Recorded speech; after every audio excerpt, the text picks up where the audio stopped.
Hi guys, welcome to my channel. So I'm Dina Ray. So I want to say thank you all for subscribing, for liking, for commenting, and for sharing my channel so far. It's been an overwhelming support and I want to thank you guys so much. So let's get into it, right? Do apologize for the horrible background, guys, but I'm gonna get better at it. At least I have a door. So, as you can see from the first video, on the 29th of June last year, I actually decided to go and party with my friends to just go ahead and square off the 6 weeks of my birthday celebration. I turned 33 last year. Yes, I know I don't look it. It's that good melanin. But yeah, I went to Negril to party with my friends just to celebrate being 33, because as a young Jamaican woman, after the age of 30, not being married, not being a mother, sometimes it kind of dawns on you, but hey, I was living my best life. You get what I'm saying? So we went to Negril, we were okay, we partied. We didn't drink at all because we were in the VIP lounge and the VIP was mostly JB. And me and my friends don't really drink JB. So we were drinking a lot of juice, we were vaping. It was awesome. You could see from the first video that it was awesome.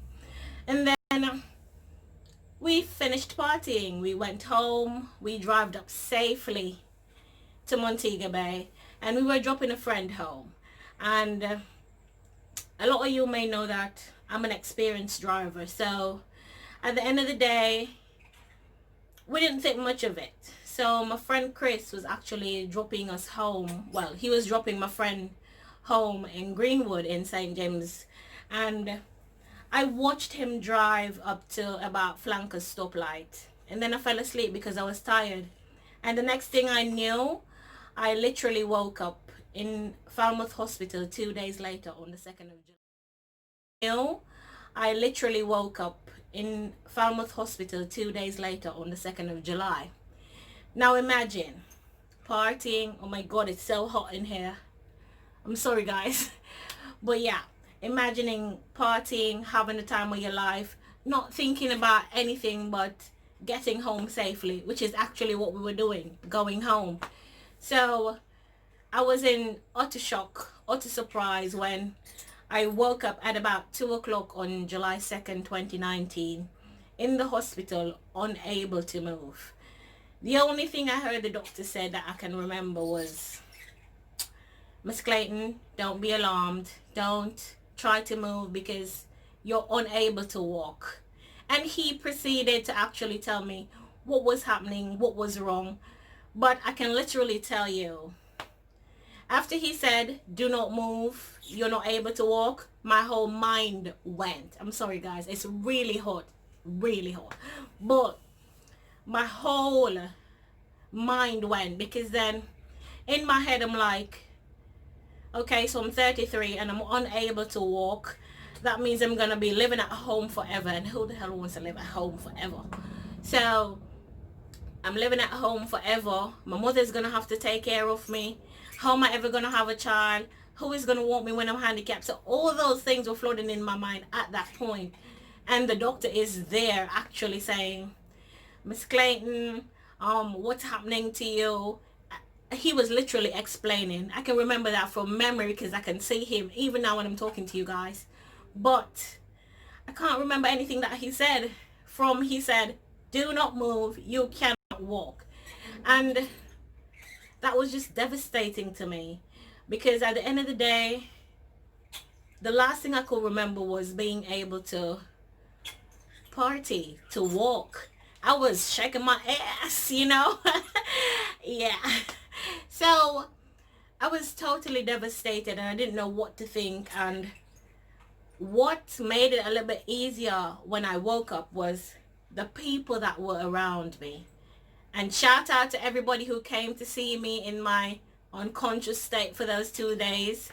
I literally do not remember anybody or anything that I may have said or done in those 2 days. I can only remember falling asleep at Flankers stoplight and waking up in the hospital on the 2nd of July. Anything in between, no recollection at all. Speaking of that, so there's not a lot of videos or pictures that have been going around about my accident, but there's specifically one video, and in that video the person was actually on the accident scene and they were videoing what happened. And in my first video you can see where my friend Chris died. Rest in peace, Chris, we do miss you.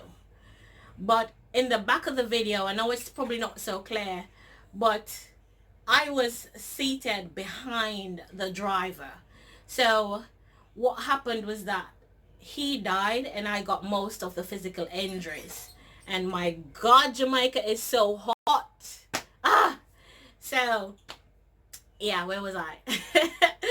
So from the video you can see that I'm actually aware and I'm up and I'm awake, but I can tell you I have no recollection of that. Even after my accident, a firefighter reached out to me and said he helped to take me out, and the first thing he heard when he was on the accident site was people calling my name, people calling Chris's name, and all I was saying was I can't see because there was blood over my eyes and that my friends needed help. My mother said to me that I was the one that called her and told her I was in an accident. Now guys, listen to this. My phone can only be opened by a 10-digit code or my fingerprint. Now, how did I know to open my phone, to call my mother, because she's not on speed dial, to call my mother to tell her that I was been in an accident? But my mother said to me, I called her and I was crying and I was saying that I'm in an accident. And she didn't hear anything after that. And then about 5 minutes later, the house phone rang and my friend's mother called her and said I gave her the house number to call her. So I see at every level where my brain is powerful. And it's so powerful that I actually woke up with this accent. So you would think I was born and raised British, right? I've never been to England. I don't have a British visa and I've never tried to apply for one. I can't remember having any dreams of being British. The most I know about British is singing London Bridge. London Bridge is falling down, falling down, falling down. London Bridge is falling down, my fair lady. What I suffer from is called foreign accent syndrome. And what happened is that in my accident, I got head trauma. And my head trauma actually... Sorry. Oh. I'm a little emotional, but my head trauma actually caused a small stroke. Now, that caused brain damage. Now, where the stroke actually happened in my brain is between my motor skills and my language. So I didn't just wake up with an accent. I actually woke up left-handed instead of right-handed. But because of my awesome therapist, Kevin, yeah, you, I'm able to actually write with both hands now. Another thing that caused by the brain damage is called Wellenberg syndrome. And what that basically is, it's also caused by the brain damage. And it means from the left side of my face, y'all better excuse this, but yeah, from the left side of my face to the left side of where my waist is, I'm unable to feel anything. So if you're hitting me, I can't feel anything. I would literally have to see you doing it to know that you're doing something on my left side. And there's no cure for it. It's basically me and God have to work this out. And God knows my heart. So it's nerve damage basically by the brain damage that I actually got. So there's no medical way to fix it. I just basically have to wait it out. If it comes back, it comes back. If it doesn't come back, then that's just it. So at the end of the day, those are two things that happened to me because of the head trauma. So Cutie got a brain damage for life. Ain't that even more special? So, besides that, I did sustain some really major injuries, and those injuries include I had fractured spine, so three of my spinal cords were down, all fractured. So it's T1 and T2, which is at the top, and T7, which is at the bottom. I also had a fractured left eye socket. I also had fractured ribs on the right side. I'm gonna take my glasses off. I don't know if you guys can see it, but yeah. So that's my lacerated right eye. And basically, I also have a broken right hip, broken left femur, which is like your left leg, broken right pelvis. And because of the lower half being broken, I was unable to walk for about 4 months. Yeah. So, I'm sorry guys. So, I can tell you, if I had any doubt in God before now, I got none. At the end of the day, I died. And a lot of people think I'm being like exaggerating or I'm being extra, but no, I died. And the reason I say this is because, as I said, the last thing I remembered consciously was driving up to Flankers stoplight in Montego Bay. And then the only thing I can remember before waking up is seeing myself laying on a stretcher, and the stretcher is being pushed. And on my left side, when I look to my left, I can see a doctor, and I know it's a doctor because he's in a white coat. But when I try to see his face, it's a bright light. When I look to my right, I see a tall, dark, slim man that's in a red Oxford shirt. And I see his face because he has a mole right here. And he's rubbing down my chest and saying, Dina Ray, don't worry, you're going to be okay. Don't worry, you're going to be okay. And that's all he's repeating and rubbing down my chest. And when I look straight up, being pushed on that stretcher, all I'm seeing is very bright, like LED lights turned up to the highest level. So, when I explained all of that to everybody, my parents, the doctors, the firefighters, they're telling me that nobody like that actually existed on site at my accident or at the hospital. So God sent me a guardian angel. Yeah. A good girl gets a guardian angel. Because I could see the man so clearly. So if I saw him on the road today, I could tell you, hey, that's the man that was rubbing down my chest and telling me that it's going to be okay. But he doesn't exist. So I died and came back with that good British accent. And at the end of the day, I'm grateful. I am very grateful, not just for God sparing my life, but for him to give everybody that was around me that night the calmness, the stillness, the knowledge and wisdom to save me. Because I used to wear tested glasses. Well, I wear tested glasses because these are tested. And they're really flat, ain't they? Yeah! I can't get over this heat. Like, legit.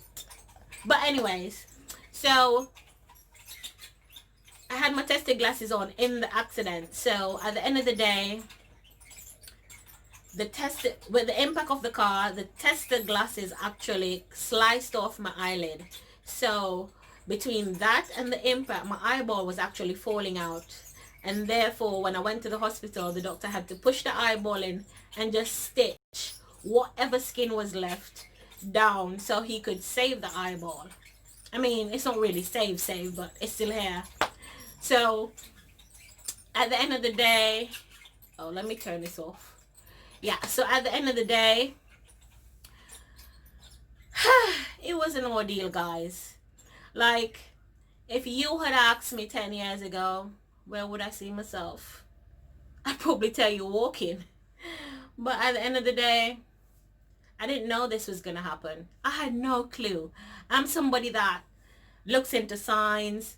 I come from a very, very strong Christian background. So God, he's the big man in my house. So at the end of the day, I basically was on God's favorite list that day. And I mean, I wasn't the only one in the accident.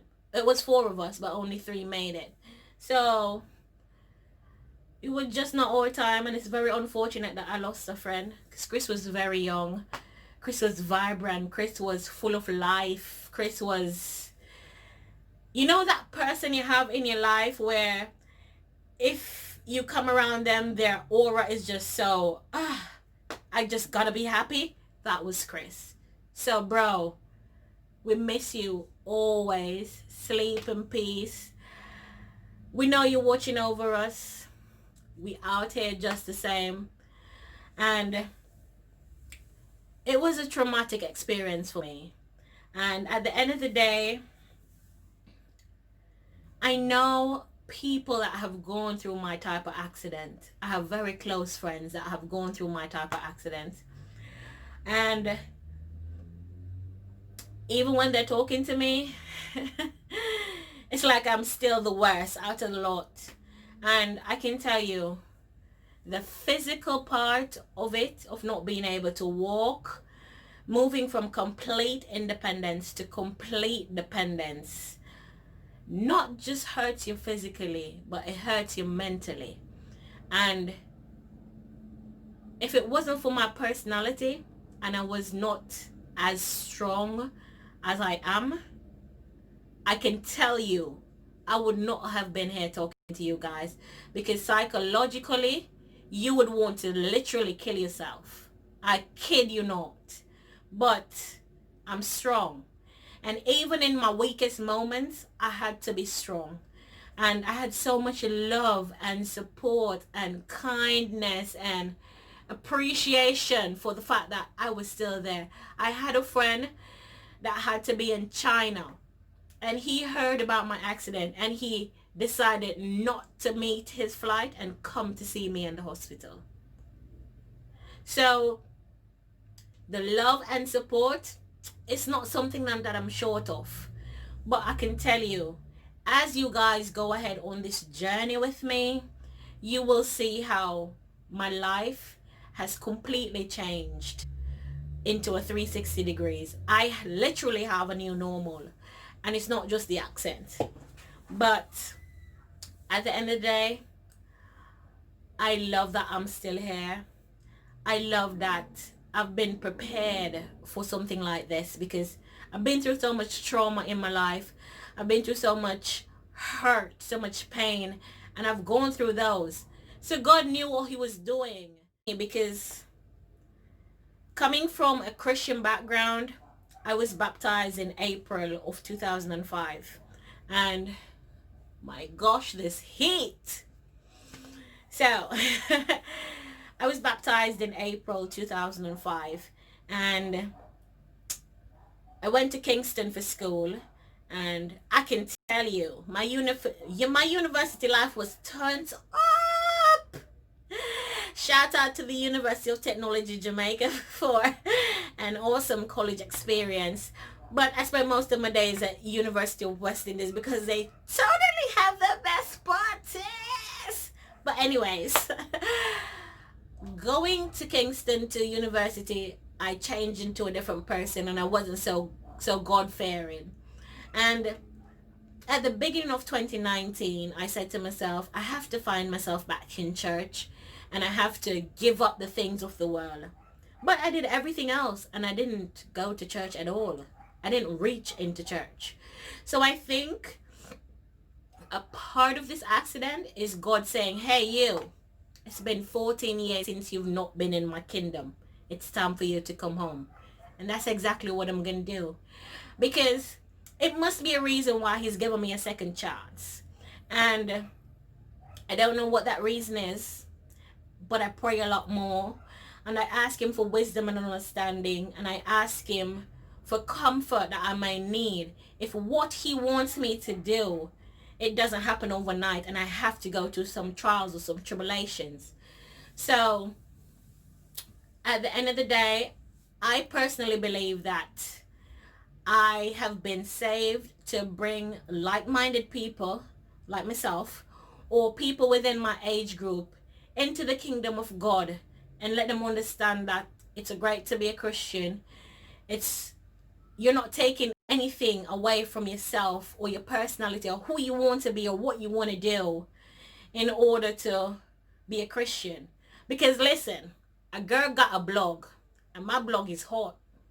Yeah, my intimacy blog is hot. Christians have sex. I'm sorry. They do. So you don't have to worry about, and I give you that example because a lot of people might think that because you're a Christian, I'm not supposed to be talking about sex. Excuse me? Who said that? That ain't happening. We all are here having sex. Whether we're supposed to or not, we're having some form of sex. I'm sorry. Yeah. But I'm saying this to say that I think really that's one of my purpose, to bring people like myself in my age group back into the kingdom of God, and I have no problem with that at all. I don't. I also believe that I should be an inspiration to people. So that's the reason I'm really doing this YouTube blog. It's not because I want to be popular or famous or because I'm an anomaly, because I mean, people over the world are meeting in traumatic accidents and waking up speaking Chinese and Spanish. I mean, if I woke up speaking Spanish, I would so be marketable right now. But it's not that rare, but you know, it's still rare. So at the end of the day, I'm starting the YouTube channel because I want to share my journey with you guys. I want you to understand that the saying that says, you never... Sorry. You know that saying that says that you never know the use of something until it's gone.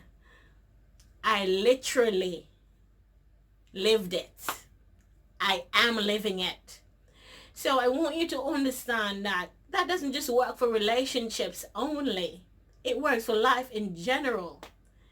Because you never know how important it is for you to want to have a shower and can't shower. Or you want to pee and you just can't make it to the bathroom.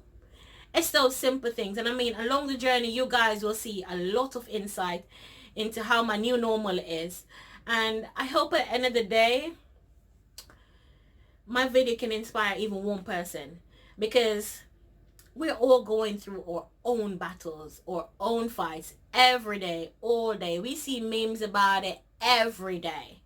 And we all know it exists.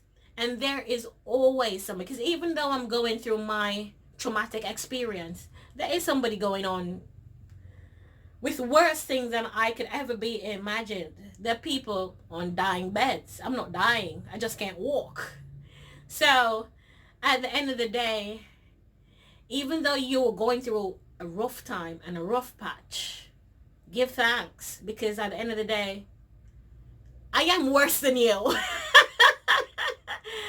Yeah, I'm that people that's in a worse position than you right now. And that.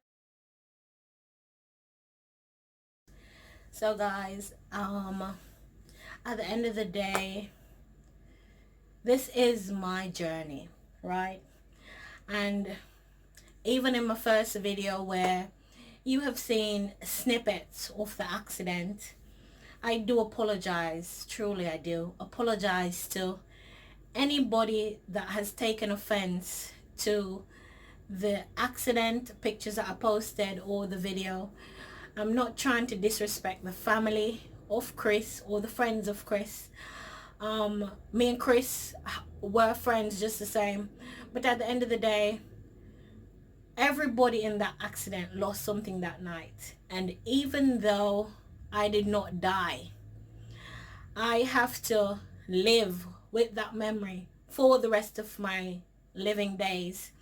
And I have a new normal that I need to get through. I mean, it's been 7 months actually since the accident, and I'm nowhere near healed. And even though the bionic comes from the fact that my entire bottom half is literally all metal, at the end of the day, I'm using this medium to tell my story. I'm using it to let you know how it is that somebody in my position are coping, because really and truly there are people out there that has been in accidents like mine and worse, and some may have come out being able to walk and live a normal life again, but I'm not so lucky. And I want everybody to understand that I'm doing this from the bottom of my heart, because at the end of the day, this is therapy for me too. And even though I'm still here, being a burden to your family and not being able to be independent, even in the smallest of things, is one of the roughest things ever. And with grief and with loss, eventually over time, people will get to deal with that in their own way. And yes, you will always miss the person, but I'm still here, and currently I'm not functional. So once again, I do apologize if in any way my first video offended anybody. That was not my intention. And guys, I thank you so much for all of your support day in, day out. The prayers, the kind words, sharing, liking my videos, my posts on Facebook, on Instagram, supporting any type of events that I'm trying to do. Because of my accident, I literally can't have a 9-to-5 job for at least the next 1 to 2 years. And that's basically how long I have been given to reach to some level of normalcy to actually function in the world as it is. So I have been trying to find different ways to sustain myself, because I'm telling you, these medical bills ain't cheap, honey. But guys, thank you so much. I really appreciate it. I'm very grateful for life. I'm very grateful that God decided to give me a second chance at life. And I'm thankful that I can be here today to talk to you guys. Y'all are awesome, just like me. So I want to thank you guys so much for tuning in today. And I want to thank you for always supporting me, loving me, and cherishing me. Ensure that you all subscribe to this channel. And remember to click the notification button, because a sister got videos for you you don't want to miss. So thank you guys for listening to me today. Welcome everybody to my YouTube channel. And in case you missed it, I am the British Bionic Babe, aka Dina Ray. And we're going to live a new life together.